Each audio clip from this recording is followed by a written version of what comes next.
Hello everyone and welcome back to Tiresome. Today is something very different. Very, very different. And now for something completely different.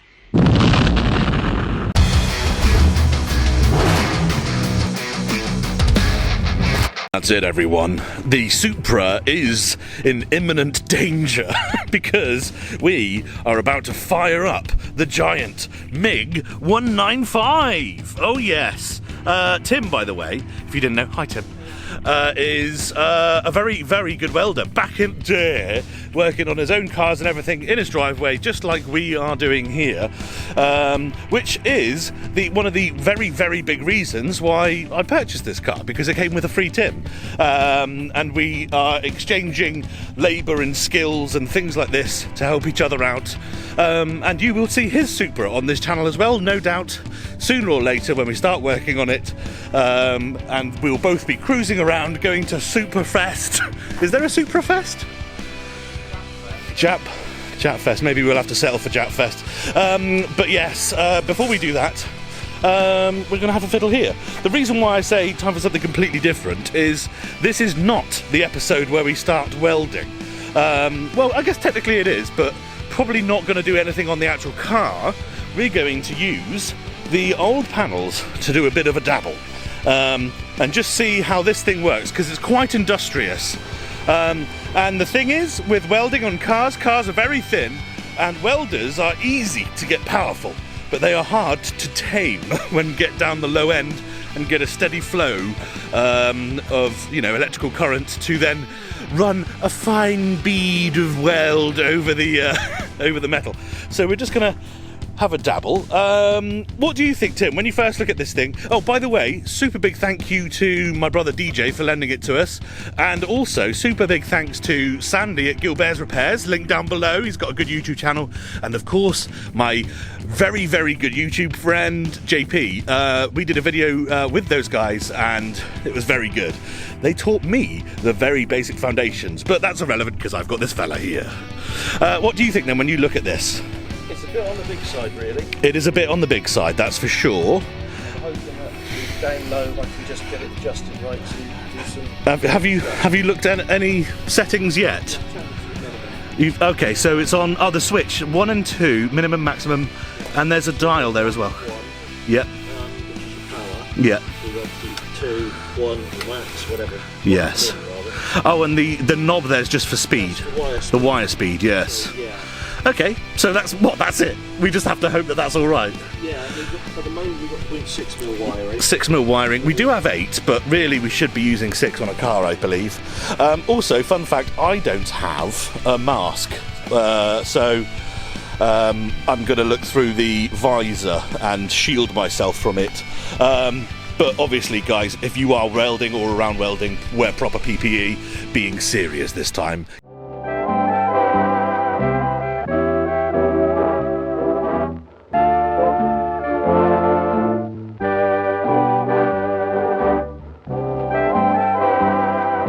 You will fucking die. Tim lost his welding mask, so he's bought one just for the occasion. They're not too expensive though, are they? About 25 quid. Yeah, 25 quid. And I'm going to look specifically through on the screen here at the camera. And the camera is in front of my eyes, blocking my retinas. So hopefully solid objects are enough. God forbid it take out my shit lens. Yeah. All I'm going to do is literally try and see if I can do a line with it at the moment. Yeah, all right. Well, Tim, this is a friendly channel, family friendly. Jesus, don't do lines here. Here we go. Safety word is Oklahoma. Okay.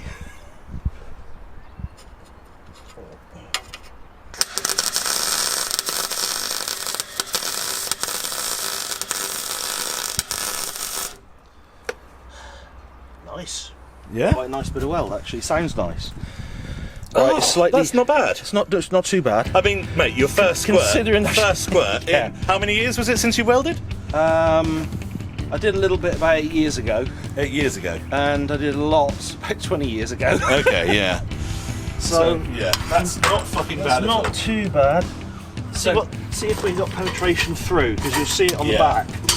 Yes. Yes. Oh, look at that. That is spot on. That's it, fucking MOT tomorrow. However, that is quite thick steel. That very true. Yeah. So yeah, that's a very good point actually. Why don't you have another squirt if you want, and then we'll swap over to the thinner stuff. Yeah. Bad speeds all that. So we should swap.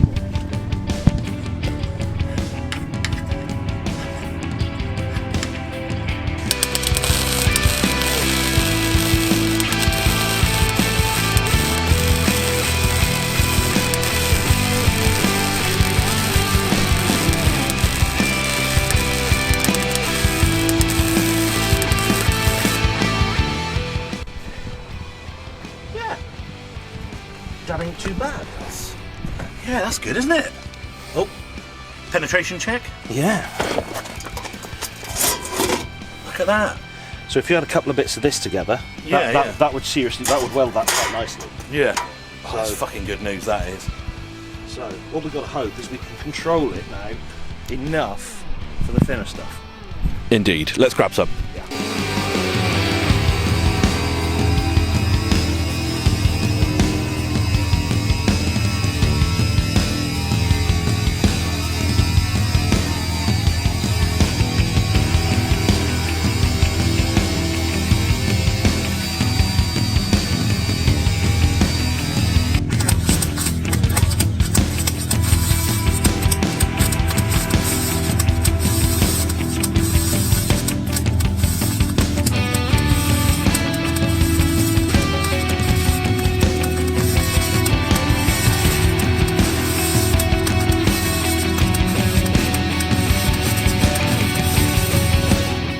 Well, I'm quite impressed. Oh my, yeah, that's good, isn't it? That is a really, And have a flip? really damn good weld, considering. Yeah, that's gone through really nice. Perfect. Let me just make sure. Yeah, it's on camera, yeah. I'm impressed and surprised that consideringly, literally, we've just stuck it on and had Yeah, a go. like literally just turned it on. So what do you reckon for the next test? Cut a bit of steel and try and weld it in. So whether we cut a chunk out and then I try and just weld it back in. As in the seam? Yeah, Okay, sure. yeah. So you want me to change that for a fucking disc now, don't you?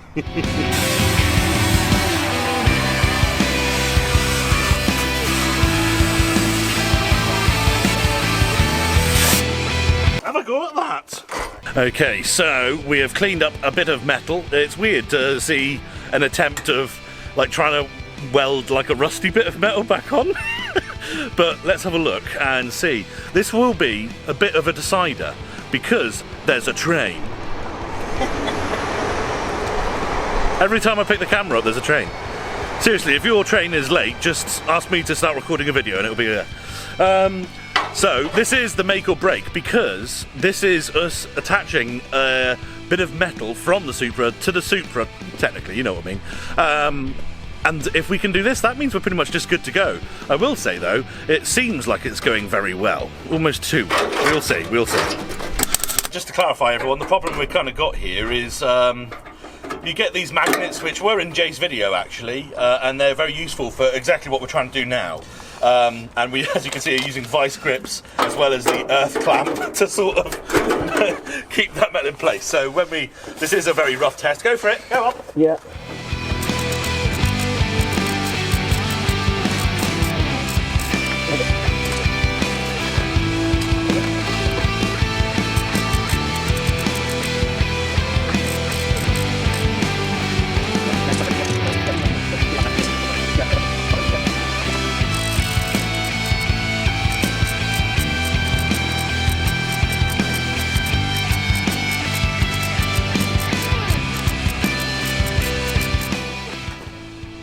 Well, it's not pretty, and it is blowing holes a bit, but that's not too bad. You can see that, but... And when it blows holes like that, can you just point at one for the camera? Yeah. Yeah, so yeah, you can see there where there's no weld. Yeah, I did have it blowing holes here, but you can kind of fill them in a bit. Yeah, I guess. So and the bit to the right there where the earth clamp is that just too wide to try and weld? Yeah. I guess that's the other thing as well, isn't it? Is the spacing here. Like this could be buttered up really nice and close. Yeah. Do you reckon that may be a factor, or do you reckon it's just blowing holes? It's blowing holes. Yeah. I mean, ideally you want probably about 1/2 mil, maybe a smidge more gap. So you do want some gap? Just a tiny gap, so that it will actually drop in. Okay. If some is butted up, it's not really an issue. Yeah, okay. But yes, but it's proven that, I mean, if you look at that bit there, Yeah. that's actually not that bad. And don't forget, I mean, we can always just wire, grind it down. That'll grind down, but if you look at the inside of that bit, that's actually not bad. No, it's not really. So, just doing a little bit at a time. And this is the really thin stuff as well, by the way, everyone watching. So, just so you know, the sill down the bottom, we're actually going to be using slightly thicker metal.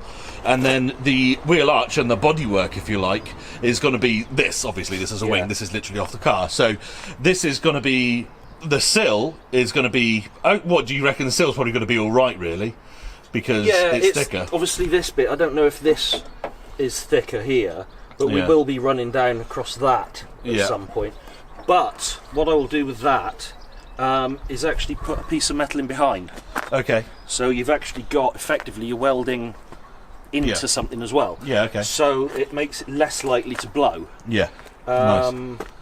Whereas we won't be doing that around the back. Although, what I might be able to do is crimp it so that it's got a step on it. Okay. I've got a tool to do that, pneumatic one. And then, instead of it butt welding, you're actually overlapping. Right. Which has got a better chance of welding. Yes. Without blowing quite so many holes. Blowing holes. So there are techniques and ways of doing things. Yeah. Cool. Okay. But I think we've proven that it is possible with this welder. Just. Awesome! Very short episode, just to get them to know the welder a bit, really. Obviously, thank you, Tim, man. And, I mean... we haven't even started yet, so... But hey, the welder's actually pretty good, huh? You've got a couple of holes there, but don't forget as well, we're going to get to know this machine a bit more. And the more that Tim uses it, maybe there'll be a little setting tweak here and there. And as we mentioned earlier, like, this is the first time he's really done it properly in 20 years. So... you never know, things can change, but I'm still happy with that, to be honest. And it's not meant to be a show car. It doesn't have to be beautiful. We can still grind the welds down. They just have to be good welds that hold the metal in place. The likelihood is I'm probably going to be putting fiberglass wide body arches on it anyway, so as long as we've got something solid behind, that's all that matters, really. Thank you very much for watching, everyone. I will see you next time. Bye, Tim. Bye-bye. Bye.